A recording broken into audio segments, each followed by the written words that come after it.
الحمد لله وكفى وسلام على عباده الذين فأعوذ بالله من الشيطان الرجيم بسم الله الرحمن الرحيم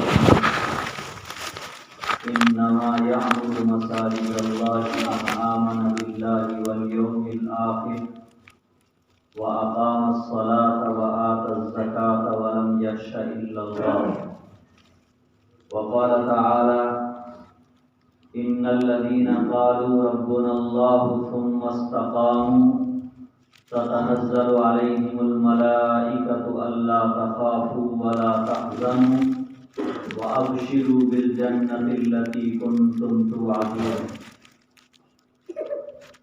وعن سفيان بن عبد الله الثقفي رضي الله تعالى عنه قال قلت يا رسول الله قل لي قولا في الإسلام لا أسأل عنه أحدا بعدك فقال رسول الله صلى الله عليه وسلم قل آمنت بالله ثم استقم. صدق الله مولانا العظيم وصدق رسوله النبي الكريم. بزرگوں، دینی بھائیوں، ہمارے لیے اور پوری بستی کے لیے یہ بڑی خوشی اور بڑی سعادت کی بات ہے کہ اللہ تعالیٰ نے اپنی توفیق سے، اپنے خاص فضل سے یہاں اتنا بہترین گھر تعمیر کروانے کی اللہ تعالیٰ نے ہم سب کو توفیق عطا فرمائی. اللہ تعالیٰ ہمارے اس نیک عمل کو قبول فرمائے اور آخرت میں اللہ تعالیٰ اس عمل کو ہماری نجات کا ذریعہ بنائے. اسلام میں عقائد ہیں، نظریات ہیں، افکار ہیں جن کو ماننا ضروری ہے. اللہ ایک ہیں، نبی علیہ السلام اللہ کے رسول ہیں، قرآن کریم اللہ کی کتاب ہے. ہم یہاں سے اٹھ کر کے قبر میں جائیں گے تو حساب و کتاب ہوگا اور اس کے بعد جنت یا جہنم کا فیصلہ. یہ موٹے موٹے عقائد ہیں جن کو ماننا ہمارے لیے ضروری ہے. عقائد کے بعد عبادات کا نمبر آتا ہے. عبادات میں سب سے بڑی اور سب سے اہم عبادت نماز ہے. نماز کی ادائیگی کے لیے اللہ تبارک و تعالیٰ نے ہم کو اجتماعی طور پر مساجد میں آنے کا حکم دیا ہے. حضرت نبی کریم صلی اللہ تعالیٰ علیہ وسلم کے طفیل اللہ تعالیٰ نے ہمارے لیے گنجائش رکھی ہے. آپ کے صدقے میں اللہ نے ہمارے لیے یہ وسعت رکھی ہے. ورنہ امت محمدیہ سے پہلے دنیا کے اندر جتنی امتیں آئی ہے، اس امت کا نبی ہو، اس امت کا رسول ہو یا اس امت کا کوئی بھی فرد ہو جو اس شریعت کو، اس دین کو مانتا ہے، ان کے اوپر بھی اللہ تبارک و تعالیٰ نے نماز فرض فرمائی تھی. لیکن ان کے لیے یہ لازم اور یہ ضروری تھا کہ آپ نماز مسجد ہی میں آ کر کے ادا کریں گے، گھر میں ادا نہیں کر سکتے. دنیا کی کسی زمین کے کسی اور ٹکڑے کے اوپر آپ نماز کو ادا نہیں کر سکتے. یہ پہلی امتوں کو اللہ تبارک و تعالیٰ نے حکم دیا تھا. لیکن نبی کریم صلی اللہ تعالیٰ علیہ وسلم فرماتے ہیں اللہ نے مجھے 3 چیزیں خصوصی طور پر عطا فرمائی ہے. اس میں سے ایک چیز نبی علیہ السلام نے یہ بھی بیان فرمائی جعلت لی الارض مسجدا. روئے زمین میں کہیں پر بھی میری امت کا کوئی فرد ہے، نماز کا وقت ہو گیا، مسجد قریب میں نہیں ہے، وضو کرے. اگر وضو نہیں ہے تو تیمم بھی نبی علیہ السلام کی خصوصیت ہے. تیمم کرے، اور تیمم کرے جس جگہ موجود ہے اسی جگہ نماز ادا کر لے۔ پہلی امتوں کو اللہ تبارک و تعالیٰ نے یہ گنجائش نہیں دی تھی، ان کے لیے یہ ضروری تھا کہ نماز کا وقت ہو گیا تو مسجد ہی میں آ کر کے آپ کو نماز ادا کرنا ہے۔ تو میرے بزرگوں اور دوستوں، اللہ تعالیٰ نے ہمارے لیے یہ گنجائش رکھی ہے، لیکن نماز جیسی اہم عبادت صحیح معنی میں اسی وقت ادا ہوتی ہے جب آدمی کی کوئی مجبوری نہ ہو، عذر نہ ہو، تو آدمی پانچوں وقت اللہ کے گھر میں آ کر کے جماعت کے ساتھ نماز کو ادا کرے، اس کی بڑی فضیلت ہے۔ ہم اور آپ روزانہ سنتے ہیں کہ اگر مسلمان گھر سے وضو کر کے چلتا ہے، نماز کے ارادے سے مسجد آنے کے لیے جتنے قدم چل کر کے آئے گا، ہر قدم کے اوپر اللہ تبارک و تعالیٰ اس کو ثواب عنایت فرمائیں گے۔ تو مسجد میں آنے کا اتنا بڑا ثواب ہے۔ مسجد کو آباد کون لوگ کرتے ہیں؟ مسجد کی تعمیر کون لوگ کرتے ہیں؟ قرآن کریم میں اللہ تبارک و تعالیٰ نے فرمایا، انما یعمر مساجد اللہ من آمن باللہ والیوم الآخر واقام الصلاۃ وآتى الزکاۃ ولم یخش الا اللہ۔ 5 چیزیں اللہ تبارک و تعالیٰ نے یہاں ذکر کی ہے، بیان فرمائی ہے، گویا 5 علامتیں بتائی ہے مسجد کی تعمیر کرنے والے اور مسجد کو آباد کرنے والے لوگوں کی۔ پہلی چیز، انما یعمر مساجد اللہ من آمن باللہ، اللہ کی مسجد کی ظاہری تعمیر بھی وہ لوگ کریں گے اور اللہ کے گھر کو آباد بھی وہ لوگ کریں گے، من آمن باللہ، جو اللہ کے اوپر ایمان لائیں۔ ایمان پہلی شرط ہے، ایمان پہلی شرط ہے۔ من آمن باللہ، جو اللہ پر ایمان رکھتے ہیں اور آخرت کے دن پر بھی ایمان رکھتے ہیں۔ یہ عقیدہ نہیں ہے کہ اس زندگی میں آئے ہیں، چند دن کی زندگی گزار کر کے مٹی ہو جائیں گے، پھر پتہ نہیں کچھ نہیں ہوگا۔ مسلمان کا یہ نظریہ اور مسلمان کا یہ عقیدہ نہیں ہے۔ مسلمان کا عقیدہ یہ ہے کہ اس دنیا سے جانے کے بعد ایک آگے لامتناہی نہ ختم ہونے والی دنیا اور ہے، دنیا اور ہے، جس کو ہم آخرت کہتے ہیں، والیوم الآخر۔ تو اللہ کے گھر کو وہ لوگ آباد کریں گے جو آخرت کے دن کے اوپر کیا رکھتے ہیں؟ ایمان رکھتے ہیں۔ اور کون آباد کریں گے؟ اقام الصلاۃ، جو نماز کو جماعت کے ساتھ قائم کرتے ہیں، وآت الزکاۃ، اور زکات کو ادا کرتے ہیں، ولم یخش الا اللہ، اور یہ سارے کام اللہ کی خشیت اور اللہ کو راضی کرنے کے لیے کرتے ہیں، اللہ کے علاوہ کسی اور کو دکھانے کے لیے، اللہ کے علاوہ کسی اور کو راضی کرنے کے لیے یہ کام نہیں کرتے ہیں۔ تو میرے بزرگوں، 5 چیزیں اللہ تعالیٰ نے اس آیت کے اندر مساجد کے آباد کرنے والے لوگوں کی بیان فرمائی ہے۔ اب مساجد کو ایک ظاہری طور پر آباد کیا جاتا ہے اور ایک باطنی طور پر آباد کیا جاتا ہے۔ ظاہری آبادی کا بھی بڑا ثواب ہے، لیکن اصل چیز روحانی طور پر اور باطنی طور پر اعمال کے اعتبار سے مساجد کو آباد کرنا ہے۔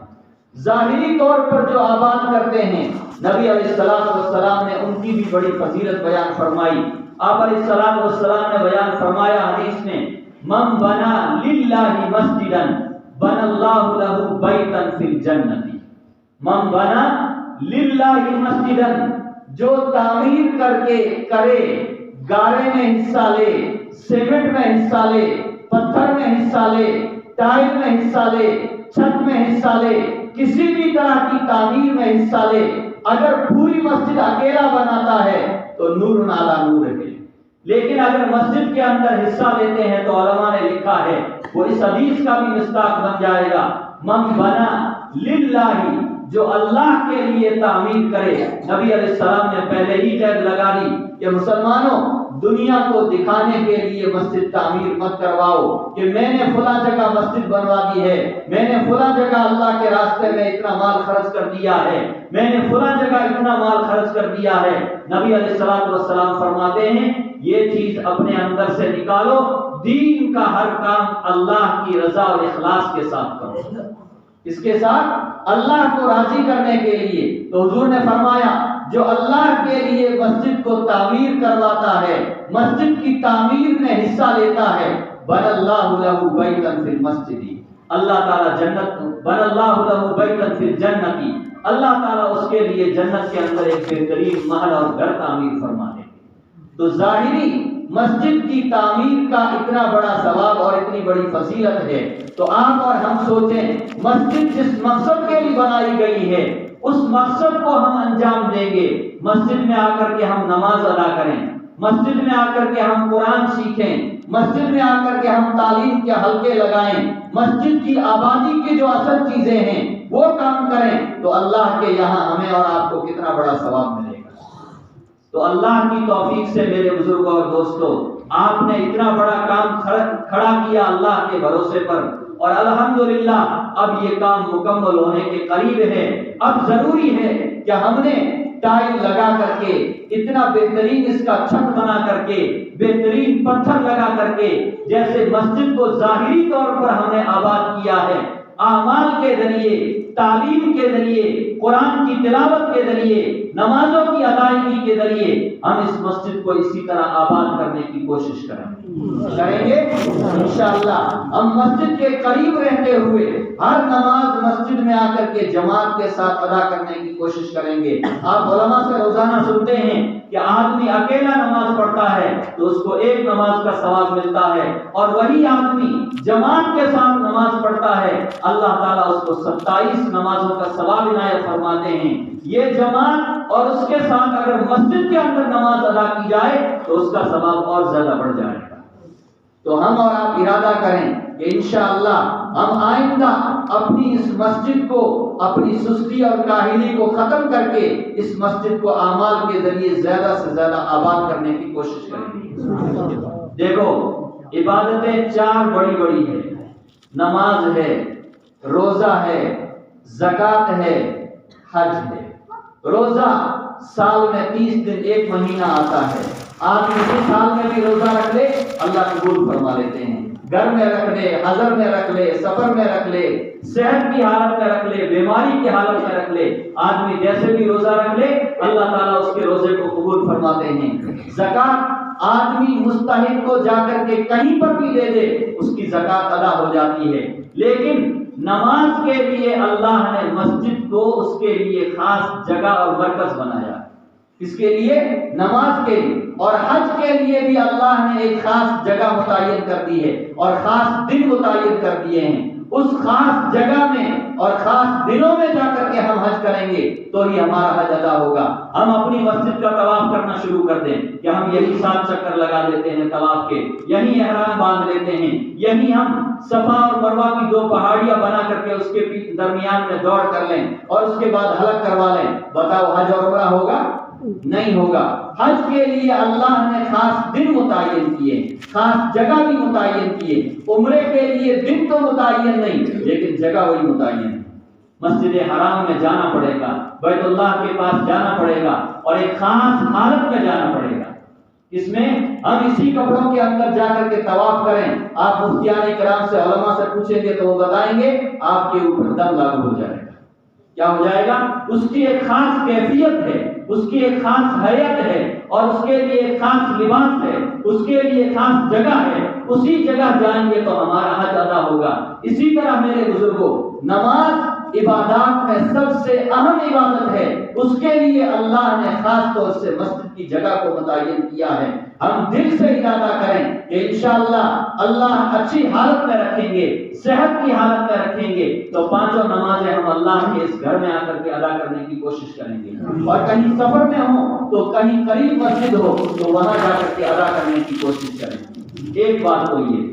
دوسری بات کہ ہم جو بھی اعمال کرتے ہیں، نماز کا عمل ہے، تسبیحات کا عمل ہے، قرآن کی تلاوت کا عمل ہے، یہ سارے اعمال ہمیشہ کرنے کے ہیں پوری زندگی میں۔ کب کرنے کے ہیں؟ ہمارے یہاں رمضان المبارک کا جب ماحول قریب آتا ہے، مہینہ قریب آتا ہے، تو دیہاتوں میں نہیں بلکہ شہروں میں بھی یہی ماحول ہے۔ رمضان سے 4-5 دن پہلے الحمدللہ مسجدیں کھچا کھچ بھرنا شروع ہو جاتی ہے، اور تراویح کے اندر مسجدیں اپنی وسعت کے باوجود تنگ ہو جاتی ہیں، نمازی اس کے اندر سماتے نہیں ہیں تو باہر کھڑے ہوتے ہیں، لیکن عید ہی کے دن نماز فجر میں پوری مسجد خالی ہو جاتی ہے۔ ہوتی ہے کہ نہیں ہوتی؟ اس لیے اعمال کے اندر استقامت اور ہمیشگی ضروری ہے۔ صوفیاء کرام نے لکھا ہے استقامت کے 3 درجے ہیں۔ اعلیٰ درجہ یہ ہے آدمی پوری زندگی ایمان لانے کے بعد میں اعمال کے اوپر گزارے، اوامر کے اوپر گزارے، نواہی اور برے کاموں سے، گناہ والے کاموں سے اپنے آپ کو بچائے۔ یہ استقامت کا سب سے اعلیٰ درجہ ہے۔ استقامت کا مطلب ہمیشگی کے ساتھ کوئی کام کرنا۔ استقامت کا مطلب کیا ہے؟ ہمیشگی کے ساتھ کوئی کام کرنا ہے۔ صوفیاء کا قول ہے، اولیاء اللہ جو اللہ کے خاص بندے صوفیاء کرام ہوتے ہیں، ان کا قول ہے الاستقامت خیر من الف کرامت۔ الاستقامت خیر من الف کرامت، کہ ایک آدمی پوری زندگی سنت اور شریعت کے مطابق زندگی گزارتا ہے اور ایک آدمی آ کر کے کوئی چمتکار دکھا دیتا ہے۔ کیا دکھا دیتا ہے؟ غیر مسلموں میں، ہندوؤں میں چمتکاری کا بڑا اثر ہوتا ہے۔ آپ کوئی چمتکار دکھاؤ، اگلے ہی سیکنڈ میں آپ کو بھگوان مان لیں گے۔ کیا مان لیں گے؟ ہم مسلمان اللہ کے علاوہ کسی کو اس کا شریک نہیں مانتے۔ یہ ہمارا ایسا عقیدہ اور ایسا ایمان مضبوط ہے کہ ہم شرک کے قریب جانا بھی اپنے آپ کے لیے بالکل گوارا نہیں کرتے، اور ہم یہ سوچتے ہیں کہ شرک کے قریب گئے تو ہمارے سارے اعمال کا ثواب ختم ہو جائے گا، ہمارا ایمان ختم ہو جائے گا۔ اس لیے مسلمان فسق و فجور میں، گناہ کے کاموں میں مبتلا ہو سکتا ہے، لیکن شرک کے کاموں کے اندر مبتلا نہیں ہو سکتا۔ تو صوفیاء کیا فرماتے ہیں؟ ایک آدمی پوری زندگی اعمال کرتا رہا اور ایک آدمی نے آ کر کے چمتکار دکھا دیا۔ مثلا کوئی آدمی آیا اور ہوا کے اندر اڑنے لگا، آپ کہیں گے کتنا بڑا چمتکاری آدمی ہے، یہ کیسا اللہ کا نیک بندہ ہے۔ صوفیاء فرماتے ہیں اس کی کرامت کو مت دیکھو، جو آدمی پوری زندگی مسجد میں آ کر کے نماز پڑھ رہا تھا، وقت پہ زکات ادا کر رہا تھا، حج بھی کیا، روزے بھی رکھے، بندوں کے حقوق بھی ادا کیے، اس کے مقابلے میں یہ اللہ کا بندہ زیادہ بہتر ہے۔ الاستقامت خیر من الف کرامت، اعمال پر جمنا یہ 1000 کرامتوں سے بہتر ہے۔ کس سے بہتر ہے؟ 1000 کرامتوں سے، 1000 چمتکاریوں سے بہتر ہے۔ ایک صحابی ہیں حضرت سفیان بن عبداللہ ثقفی رضی اللہ تعالیٰ عنہ، میں نے خطبے میں وہ حدیث پڑھی، وہ نبی علیہ الصلوۃ والسلام کے پاس میں آیا اور آ کر کے کہنے لگے اللہ کے رسول صلی اللہ علیہ وسلم، آپ مجھے اسلام میں قل لی فی الاسلام قولا، آپ مجھے اسلام کے اندر کوئی ایسی بات بتا دیجئے کہ میں اس بات کو پکڑ لوں اور اس کے بعد مجھے کسی سے کوئی سوال نہ کرنا پڑے۔ نبی علیہ الصلوۃ والسلام نے فرمایا قل، تم یہ کہو آمنت باللہ، میں اللہ پر ایمان لایا، اور اس کے بعد ایمان کے جتنے تقاضے ہیں ان تقاضوں کے اوپر تم جم جاؤ، زندگی میں تمہیں کسی سے بھی اس کے بارے میں کوئی سوال نہیں کرنا پڑے گا۔ استقامت اتنی بڑی چیز ہے۔ تو میرے بزرگوں اور دوستوں، ہم جوش کے اندر آ کر کے، جذبے کے اندر آ کر کے کام کرتے ہیں۔ اللہ کے یہاں جذبے اور جوش کی بھی قدر ہے، لیکن اس سے بھی زیادہ استقامت کی زیادہ قدر ہے۔ قرآن میں اللہ تعالیٰ فرماتے ہیں ان الذین قالوا ربنا اللہ، وہ لوگ جنہوں نے یہ کہا کہ ہمارا رب اللہ ہے، وہ کون ہوتے ہیں؟ مسلمان ہوتے ہیں۔ کون ہوتے ہیں؟ مسلمان۔ ہندو لوگ تو یہ نہیں کہتے کہ ہمارا رب اللہ ہے، وہ تو درخت کو بھی رب مان لیں گے، پتھر کو بھی رب مان لیں گے، پتہ نہیں کس کو رب مان لیتے ہیں۔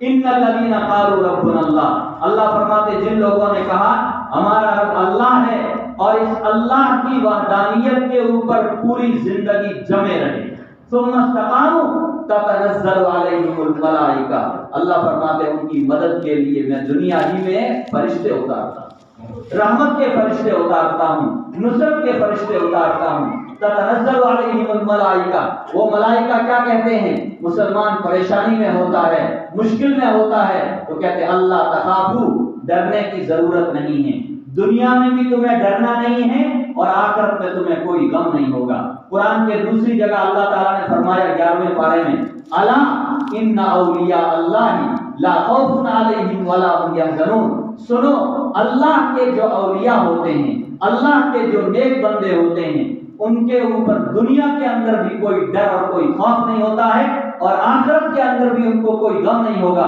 اس لیے کہ ان کا ٹھکانہ بہت اچھا ہوگا۔ ان کا ٹھکانہ کیا ہوگا؟ تو فرشتے کیا کہتے ہیں؟ اللہ تخافوا ولا تحزنوا، ڈرو مت دنیا کے اندر جمے رہو اعمال کے اوپر، ولا تحزنوا، غم یہاں بھی مت کرو، وہاں بھی کوئی غم نہیں ہوگا، وابشروا بالجنۃ التي كنتم توعدون، تمہاری اس استقامت کی وجہ سے، تمہارے اعمال اور ایمان پر جمنے کی وجہ سے تم کو جنت کی خوشخبری دیتے ہیں، جس جنت کا ذکر قرآن کریم میں جگہ جگہ ہے۔ تلک الجنۃ التي نورث من عبادنا من کان تقیا، اللہ فرماتے ہیں جو دنیا میں تقوی والی زندگی گزار کر کے آتے ہیں وہ جنت کے حقدار ہیں، جنت کے وارث بنیں گے۔ تو میرے بزرگوں اور دوستوں، میں آپ کا شکریہ ادا کرتا ہوں کہ آپ نے ہمارے اعتماد کے اوپر یہ کام شروع کیا، اور آج الحمدللہ یہ کام اللہ کی توفیق سے مکمل ہونے کے قریب ہے۔ آپ نے ظاہری طور پر جو جذبہ، جو شوق دکھایا ہے، اب باطنی اور روحانی طور پر بھی وہ جذبہ اور شوق دکھانے کی ضرورت ہے۔ نئی نئی مسجد بنی ہے تو جذبے اور شوق میں آئیں، ایسا نہیں، پوری زندگی اللہ جب تک صحت دے پانچوں نمازیں مسجد میں آ کر کے ادا کرنے کی کوشش کریں گے۔ میں دو واقعے چھوٹے چھوٹے سنا کر کے اپنی بات ختم کرتا ہوں۔ ایک صحابی گزرے ہیں، حضرت عبداللہ ابن حذافہ سہمی رضی اللہ تعالیٰ عنہ، حضرت عمر ابن خطاب رضی اللہ تعالیٰ عنہ کا دور ہے، آپ نے نام تو سنا ہے، دوسرے خلیفہ ہیں نبی علیہ السلام کے بعد، پہلے خلیفہ، پہلے بادشاہ حضرت ابوبکر صدیق رضی اللہ تعالیٰ عنہ ہیں، اور دوسرے حضرت عمر ابن خطاب رضی اللہ تعالیٰ عنہ ہیں۔ تاریخ لکھنے والوں نے لکھا ہے، اتہاس لکھنے والوں نے لکھا ہے کہ نبی کریم صلی اللہ تعالیٰ علیہ وسلم کے بعد دنیا کے اندر، مسلمانوں کے اندر حضرت عمر رضی اللہ تعالیٰ عنہ جیسی انصاف اور عدل والی کسی نے حکومت نہیں چلائی۔ تقریباً 12.5 سال یا 10.5 سال میرے ذہن سے نکل گیا، اتنا ان کا دور حکومت رہا ہے۔ کیا رہا ہے؟ ہر جگہ انصاف ہی انصاف۔ رات کو گھروں میں گھومتے تھے، پوچھتے تھے سول ڈریس میں تمہیں کوئی پریشانی تو نہیں ہے؟ بادشاہ ہے، کرتے کے اوپر پیوند لگے ہوئے ہیں، بادشاہ ہے، تہبند کے اندر پیوند لگے ہوئے ہیں۔ آج کے بادشاہوں کی طرح وہ ظالم نہیں تھے، آج کے بادشاہوں کی طرح وہ دھن مال جمع کرنے والے لوگ نہیں تھے، گھر میں فقر و فاقہ ہوتا تھا۔ کیا ہوتا تھا؟ لیکن ان کے دور میں جتنا اسلام پھیلا ہے اور مسلمانوں کو جتنی ترقی ہوئی ہے، بعد کے دور میں اتنی ترقی نہیں ہوئی ہے۔ ان کے دور میں ایک صحابی لشکر لے کر کے روم گئے ہیں، انہوں نے بھیجا کہ وہاں جا کر کے ان کو ایمان کی دعوت دو، انہوں نے قبول نہیں کیا تو ان سے پھر جہاد ہوا۔ جہاد میں مسلمانوں کو شکست ہو گئی، اللہ کا منظور تھا۔ حضرت عبداللہ ابن حذافہ سہمی رضی اللہ تعالیٰ عنہ اور کچھ دوسرے صحابہ اور دوسرے تابعین مجاہدین گرفتار کر لیے گئے، بادشاہ کے دربار میں ان کو لایا گیا۔ بادشاہ نے کہا پھندا لٹکاؤ سامنے۔ کیا لٹکاؤ؟ پھندا لٹکاؤ، اور پھندا لٹکا کر کے پھندے میں لٹکا کے مارنا نہیں ہے، پھندا لٹکاؤ، ڈھیلا رکھو اور پھر تیر برساؤ، تکلیف دے دے کر کے ان کو مارنا ہے۔ جب پھندے کے قریب لے جانے لگے، چہرے کے اوپر ایک خوشی ظاہر ہوئی۔ کیا ظاہر ہوئی؟ خوشی ظاہر ہوئی، ہنسنے لگے۔ بادشاہ نے کہا کیا بات ہے، ہنستے کیوں ہو؟ تو کہا یہ تو ایک پھندا ہے، اگر میری 100 جانیں ہوتی تو میں اللہ کے راستے میں 100 جانیں بھی اس طرح قربان کر دیتا۔ بادشاہ نے کہا بڑا دلیر آدمی ہے، ایسے مانے گا نہیں۔ ایک کڑھائی چڑھاؤ، اس کے نیچے آگ جلاؤ اور اس کے اندر تیل ڈالو، ابلتے ہوئے گرم تیل کے اندر اس کو ڈالو اور سارے لوگوں کو کھڑا کرو کہ کتنی دردناک ان کو میں نے سزا دی ہے۔ کڑھائی کے قریب لے گئے، اب رونے لگے۔ اب کیا کرنے لگے؟ وہاں کیا کر رہے تھے؟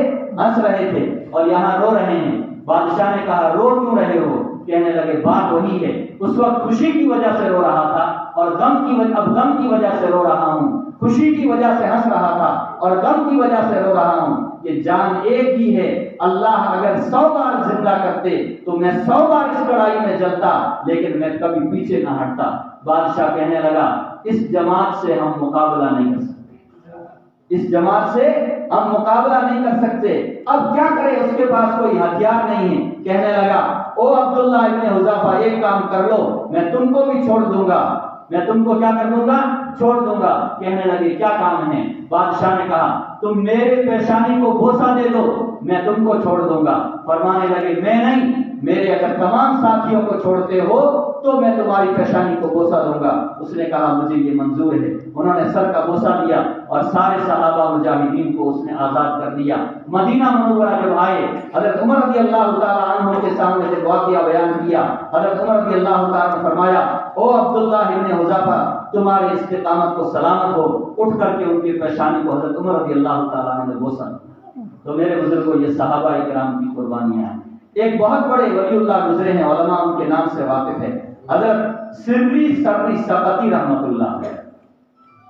سفر میں جا رہے تھے، پرانے بزرگوں کا کام یہ تھا کہ کسی اللہ والے کا سنا تو 10 دن اس کے پاس چلے گئے، 15 دن اس کے پاس چلے گئے، ریاضت کر رہے ہیں، مجاہدے کر رہے ہیں، اللہ کی محبت حاصل کر رہے ہیں۔ کیا حاصل کر رہے ہیں؟ اللہ کی محبت حاصل کر رہے ہیں۔ چلتے چلتے ایک درخت کے نیچے سو گئے۔ کہاں سو گئے؟ درخت کے نیچے۔ جتنے دیر ان کو سونا تھا، سونے کے بعد جب ان کی آنکھ کھلی تو آنکھ کھلنے کے بعد اب آپ سنیے غور سے، اللہ درخت کو بولنے کی طاقت دیتے ہیں۔ کس کو بولنے کی؟ درخت کو بولنے کی طاقت دیتے ہیں۔ درخت بولتا ہے یا سریو کن مثلی، اے سری سقطی رحمۃ اللہ علیہ تم بھی میرے جیسے بن جاؤ، تم بھی میرے جیسے بن جاؤ۔ فرمانے لگے، سوچا کافی دیر، فرمانے لگے مجھے تمہاری یہ بات سمجھ میں نہیں آئی کہ میں تمہارے جیسا کیسے بن جاؤں۔ تو درخت سے واپس آواز آئی، ان الذین یرموننا بالاحجار ارمیہم بالاثمار، لوگ ہمیں پتھر مارتے ہیں، ہم ان کو پھل دیتے ہیں۔ لوگ ہمیں کیا مارتے ہیں؟ پتھر مارتے ہیں، ہم ان کو کیا دیتے ہیں؟ بولو، پھل دیتے ہیں۔ ہمارے یہاں بھی بہت سارے درخت ہیں، بچے روزانہ صبح صبح اٹھ کر کے اس موسم میں کیا مارتے ہیں؟ پتھر، اور میٹھا میٹھا پھل کھاتے ہیں۔ تو پتھر نے کہا لوگ ہمیں پتھر مارتے ہیں، ہم ان کو کیا دیتے ہیں؟ پھل دیتے ہیں۔ تم اللہ والا بننا چاہتے ہو، مخلوق تم کو برا بھلا کہے گی، مخلوق تم کو کیا کہے گی؟ برا بھلا کہے گی، لیکن تم کبھی ان سے جھگڑنا مت، تم ان سے کبھی لڑنا مت، تم صبر کر لینا، اپنے کام کے اوپر جم جانا، تم بھی میرے جیسے بن جاؤ گے۔ انہوں نے کافی دیر سوچا، سوچنے کے بعد ایک بات نے ان کو حیرت میں ڈال دیا۔ درخت سے پوچھ رہے ہیں کہ تو بھی اللہ کی مخلوق ہے، میں بھی اللہ کی مخلوق ہوں، تیرے اندر یہ صفت تو بہت اچھی ہے کہ تو بڑے صبر سے کام لیتا ہے، تو بڑے استقامت والا ہے، تو لوگوں کو پھل دیتا ہے، فائدہ پہنچاتا ہے، لوگ تجھے تکلیف دیتے ہیں، نقصان پہنچاتے ہیں، لیکن ایک بات میرے سمجھ میں نہیں آئی، جب تو پھل دینے کے قابل نہیں رہتا ہے تو تجھے لوگ تجھے کاٹ کر کے آگ میں جلا دیتے ہیں، یہ برا عمل تیرے ساتھ کیوں ہے؟ یہ برا کام تیرے ساتھ کیوں ہے؟ درخت نے جواب دیا، یہ بات آپ کی صحیح ہے، میں ادھر کو جھک جاتا ہوں جدھر کی ہوا ہوتی ہے، میں ادھر کو جھک جاتا ہوں جدھر کی کیا ہوتی ہے؟ ہوا۔ میں یہ سمجھتا ہوں کہ مجھے اسی کی یہ سزا مل رہی ہے، اسی کی مجھے یہ کیا مل رہی ہے۔ تو میرے بزرگوں اور دوستوں، ہم اعمال کریں لیکن اعمال کے اوپر کیا بنے؟ بولو، جمنے والے بھی بنیں۔ ہم قرآن کی تلاوت کریں، نماز کا اہتمام کریں، دعوت و تبلیغ کے مشورے کریں، قرآن کے حلقے لگائیں، تعلیم کے حلقے لگائیں، اللہ تعالی ہماری اس مسجد کو آباد فرمائیں گے، اور جو اللہ کے گھروں کو آباد کرتے ہیں اللہ ان کے گھروں کو انشاءاللہ کبھی نہیں اجاڑیں گے۔ اللہ تعالی ہم سب کو کہنے اور سننے سے زیادہ عمل کرنے کی توفیق عطا فرمائے، اور اس نیک کام میں جنہوں نے جس طرح بھی حصہ لیا ہے اللہ تعالیٰ آخرت میں ان کو بہترین بدلہ نصیب فرمائے۔ اللہ آج جس طرح ہماری یہ مسجد آباد ہے، قیامت تک اللہ اس مسجد کو اسی طرح قال اللہ وقال رسول پڑھنے والے، کہنے والے، نماز پڑھنے والے، قرآن کی تلاوت کرنے والی جماعت اللہ اس مسجد کو عطا فرمائے۔ وآخر دعوانا ان الحمدللہ رب العالمین۔ Thanks for watching. Don't forget to like, comment, share and subscribe to Al Wahid channel.